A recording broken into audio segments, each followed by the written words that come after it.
Hello guys, now I will show you first two ways of making a reference image to stay on your monitor. I have two monitors and this is not very relevant to people that have two monitors, although when you have the image here in the monitor itself near your sculpt, it's easier. So I will show you two ways. First way is this. This is PureRef. Maybe some of you have already used this. This is an application called PureRef, like pure reference, but PureRef, it's very, very famous, and you can see some lessons for it in internet and stuff. Of course, you can go here by right-clicking, mode, always on top. You make sure that this is on because by default it's not, and it will be on top of your window, ZBrush window. The other way that I use mostly is from ZBrush. So how do you remember how we start a file in ZBrush? We just open ZBrush and then just double click here, press no, and we have the sphere. And now we have everything here. We open subtool, we open geometry just in case. How to put a reference file here, a reference image? We go to the texture here in the upper part, texture near tool and stroke, and just click it. And then go to import. We will use, don't just be intimidated by this complex thing. We use import, just import, and then we go to our file. We import this, for example. I made it with black background in Photoshop. Why? I will show you in a minute. We open this and then nothing happened. And you say, what? But you go again to texture and then click it because it's here. And you notice it's with transparent background because the textures in ZBrush, the spotlight is this add to spotlight. When we add something to spotlight, it will go on the screen. Let's add it. Just press this button here, this here, add to spotlight. Press it, and now it's here. Magic. And it's with transparent background. Very important because it was black. You don't have to do this, you know, by transparent background, but whatever. So now what we do? It's covering most of our area. Not good. So we can move it by just placing our mouse inside the circle, but not in the center. This center is moving the circle itself, just the center. But outside, between the center and this area, is that we move the image. We can scale it by going to this icon. So basically, here we use only this icon for scaling. Just press it and just drag with the mouse or with the tablet. And again, I'm using tablet. Now I'm using mouse for this, but I can use the tablet also. Yeah, now I'm using the tablet. And we make it this big, for example, and put it here in the side view. We can always, of course, move it. And now we got to get rid of this circle here. We can hide it, for example, but it's not very good. We just press Z on a keyboard. So remember, press Z to hide this, and now we have our reference. It's there. So if we press Z again, it will be shown. If we press Shift Z, everything will be gone. If we press Shift Z again, it's there. So we have this. This is our reference. We can start working now. But one thing, very important, we will start working, for example, with the move brush, and we can start doing some stuff. Let's remove the floor and just do the head. We'll start with the move brush, and let's remind ourselves how to navigate everything, how to navigate the interface. Dragging, just clicking outside the model. Inside the model will be something with the brushes, but outside we will rotate. We can rotate. Alt clicking and dragging, we will move or pan, not the model but the camera, because if you see the floor, we're moving only the camera. And then with Alt click and then release Alt, we can, and then drag, but we are holding down the mouse or the tablet. And I recommend you to use the tablet if you plan to use ZBrush, because tablets are pretty cheap these days. Wacom tablets are recommended, and even the cheapest Wacom tablet is around maybe $50–60, I'm not sure, but in my country is around 60 euro, I think, so it's pretty cheap, and it's working, and it's doing great job. So even the cheapest, but let it be Wacom. Don't get another brand, it's doesn't work. So we will get to our, for example, standard brush and start working, and nothing happened. And you will say, what? Why is this? I will tell you why. When we put our spotlight here, our image, we have to go and do one more thing. Very important. Go to brush here, alpha, then brush, and then go to the fourth option, create curve dipped samples, and disable spotlight projection. Very important. If spotlight projection is on, most of your brushes will not work. So maybe only the move brush will work and barely anything else. Now we will go ahead and start sculpting the head. And I will explain you Dynamesh. Dynamesh is the basis in ZBrush these days. Before Dynamesh was introduced in ZBrush, like a few years ago, maybe 6 years ago, I'm not sure how much years was that, but still Dynamesh is immensely important. You can do whatever, and I've shown you how Dynamesh works. Basically, when we turn on the polyframe here and drag, you'll see that the polygons get messed up. And also this, for the beginning, this kind of polygon density is not good. So we'll go to Dynamesh and go, for example, for the default sphere, I start always with 44 resolution of Dynamesh. So 44, press enter, and now just drag a mask outside the model. You can drag it just a little bit, just tiny mask. You can drag it big mask, but don't drag it until it goes to the model. Just drag it somewhere. So we move, drag, it's simple. So I'll Control Z a few times because I don't need this. But also one thing, it's not that important for you, but when the model is near this spotlight and with Dynamesh, the spotlight cuts the Dynamesh. Is very interesting. So we have to bear in mind, it's a bit, you know, you have to Control Z. Sometimes you don't see it and it's a bit tricky. So when I Control Z or get or undo, the resolution became bigger. So I will go 44 again, press enter, it's 48, no problem. This is my resolution. And now I can start working with move brush, for example, and start making the shape of the helm. And you will notice that I always turn and pan and do stuff like this, which you will find difficult maybe in the beginning, but don't worry. With practice, everything will be okay. You know, you have to just practice. You have to push yourself a bit in the beginning, and then everything will be fine. Now I want to make this kind of a line in the middle.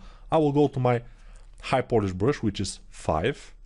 And I will remind you, if you don't have this interface again, with the brushes here and with the shortcuts, you just have to go to Preferences, Load UI, and load the CFG, I think was the file, CFG file, from the project folder.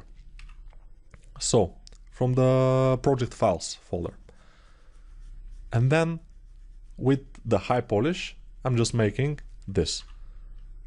Just basic things, easy, move brush. I'm working slow because I want to show you everything. And I wanted to show you the Dynamesh.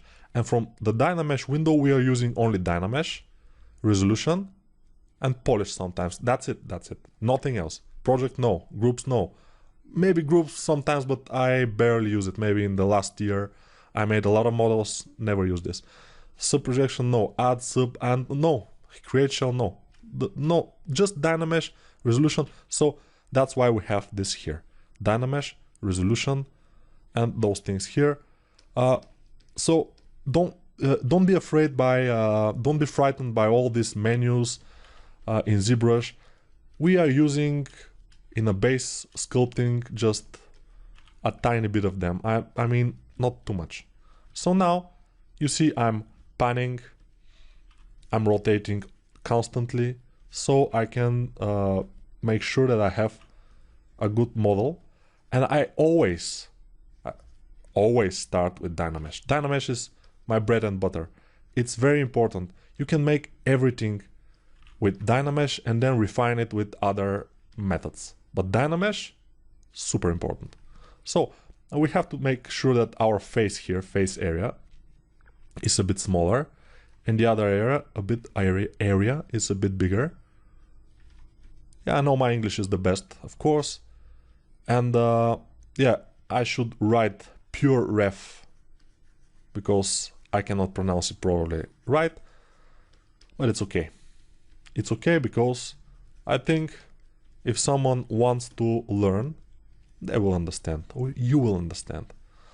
So basically, with high polish and move, and sometimes smooth, and smooth, remember, is with shift. Shift, smoothing, alt, moving around, control, masking, and control shift is polygroups. But polygroups we will discuss in other video, of course. You will see. I like the videos to be about some things, and then we will talk about, and we will repeat them, and everything will be okay. Because by repetition you will learn. And yeah, Dynamesh we will use a lot in the beginning. When we have the overall form of everything, we'll stop using Dynamesh. But for now, we'll use it a lot. So I will go to my standard brush and then make sure I have this kind of holes. How I make them? With Dynamesh, with standard brush, but with Alt. Because Alt is just making different the brush to sub.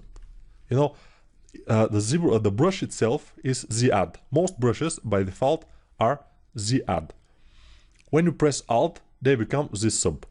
So if you go Z-sub and without pressing Alt, they will act like by default with Alt.